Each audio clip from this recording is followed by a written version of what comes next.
Once again, Alexander the Great found himself in a crucial battle, the Battle of Issus, following his triumph at the Granicus River.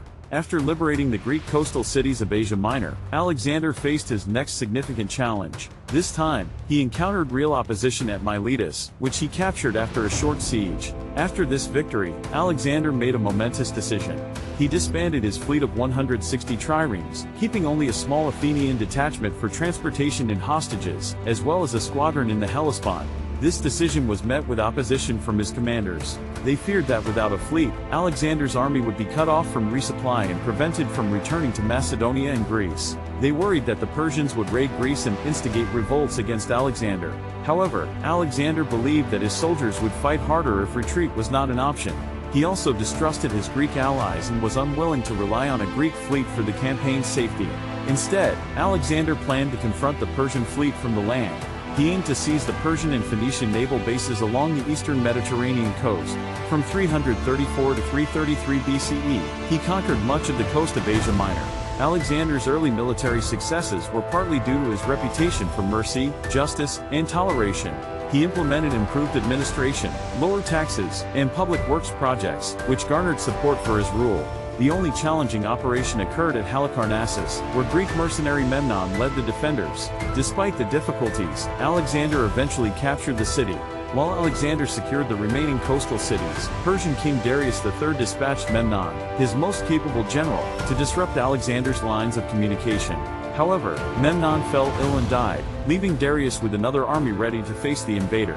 When Darius learned that Alexander had moved south into Syria, he decided to act before he was fully prepared. Darius crossed the Amarnus Mountains and positioned his forces behind Alexander, cutting off his communication lines. With potentially hostile Phoenician cities to the south, Alexander had no choice but to turn and face Darius in battle. The two armies clashed at Issus in early November 333 BCE, possibly on November 5. The exact number of troops is disputed, but Darius likely had the advantage with as many as 100,000 men. Macedonian reports of 600,000 were exaggerated propaganda. In contrast, Alexander commanded only 30,000 soldiers. Darius positioned his forces on the narrow coastal plain north of the steep-banked Pinarus River, forming a front of about 3 miles. This meant that only a portion of his army could engage in combat at any given time. The Persian left and right flanks were held by mostly untrained troops, with archers positioned in front of them for support. In the center stood the elite force of the army, the 2,000 royal bodyguards, along with Darius himself in a grand ornamental chariot. Around 30,000 Greek mercenaries were stationed on either side of the royal bodyguards, while Persian cavalry anchored the far right flank near the Gulf of Issus. As the Battle of Issus began, the fate of Alexander the Great hung in the balance. If the Persians could hold their ground, Alexander's campaign would be in jeopardy. Late in the afternoon, Alexander arrived before the Persian line. The Persian cavalry screen that had concealed Darius's plans withdrew across the river. Alexander took the opportunity to reorganize his troops. Observing Darius concentrating his cavalry on the right flank near the seashore, opposite Parmenio's Macedonian left wing, Alexander made a strategic adjustment. He moved his Thessalonian cavalry there, positioning them behind the phalanx to hide their movement. Alexander also dispatched a mixed force of light-armed troops to deal with a Persian detachment in the hills that had managed to flank his right wing.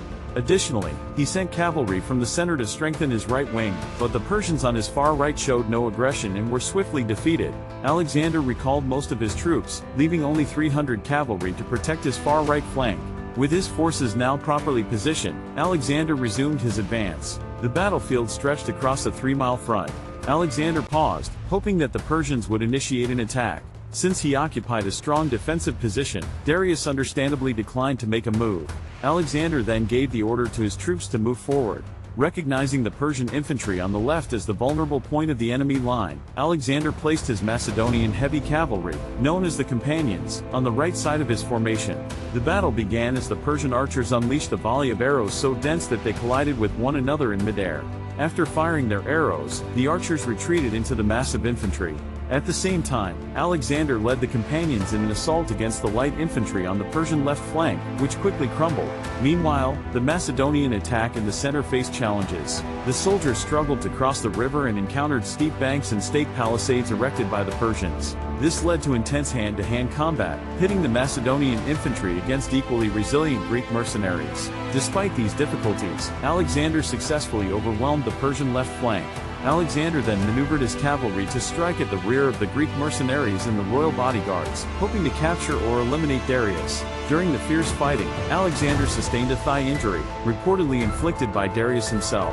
As Darius's chariot raced away to avoid capture, his horses suddenly reared and bolted. Although Darius managed to regain control by transferring to a smaller chariot, he was still in danger. Eventually, he fled the battlefield. While Alexander had initial success, the situation in other parts of the battlefield was challenging. The Macedonian center and the Thessalonians on the left faced fierce resistance from the Persian heavy cavalry.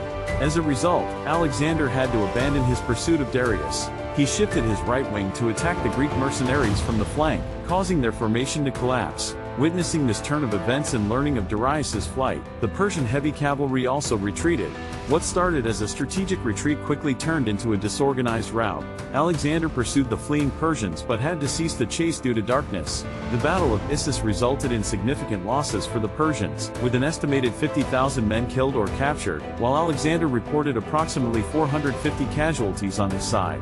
Among the captives were Darius's wife, mother, and 2 daughters. The spoils of war included around 3,000 talents in gold, as well as Darius's royal mantle and insignia, which Alexander had stripped off during the chase. Although the Battle of Issus was a glorious victory for Alexander, it did not bring a decisive end to the conflict. More than 10,000 Greek mercenaries managed to escape and would regroup to form the core of another Persian army. Darius remained alive, ensuring that the fight would continue as long as he was still a threat.